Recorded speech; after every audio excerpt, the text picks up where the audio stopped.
Everything I thought disqualified me became the exact thing that God used in me. For years, I hid my story like it was a stain on my life. I thought I didn't want to tell people about that side of my life. I didn't want to tell people about my past. I thought the only way to be useful to God was to erase what I had been. Remove it, get it out, pretend it's not there. I'm made new, get it out of here. To try to be somebody I wasn't. And surely, I've become a new person. God's made me new. Well, I wasn't just being the new person, I was trying to ignore what God had brought me out of and done in my life through all that pain. Like I was trying to play the part of a pastor, play the part of a leader. But God doesn't just erase, He redeems. He takes the very areas we're ashamed and turns those into bridges for other people, like I'm trying to do right now.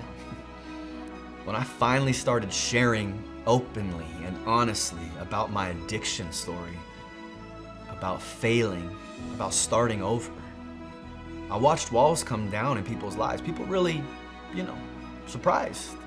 Got my necklace on, my nice little haircut, and they're like, wow, you went through that? The testimony I get more than anything else since I started opening up about this is that, wow, you're so genuine. Wow, you're so genuine. You're so authentic. Since when is that something that is rare or unique? Why can't we all do this? Granted, I have the privilege of being well past this. 19 years past at this moment where my addiction ended. I get that. When I finally started opening up, it really broke walls down in people's hearts. People who wouldn't step foot into a church came and listened to me because they heard a familiar ache in my words. Pain recognizes pain, and hope recognizes hope. People need this. They need that from me. They need it from you. I learned that purpose isn't pretending.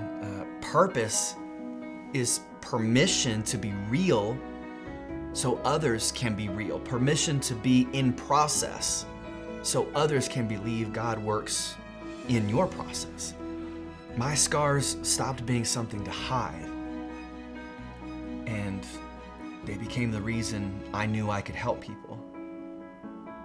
Jesus is the only one I know of that led and taught and preached from a place of perfection. Every single one of us after him, we've all got our troubles.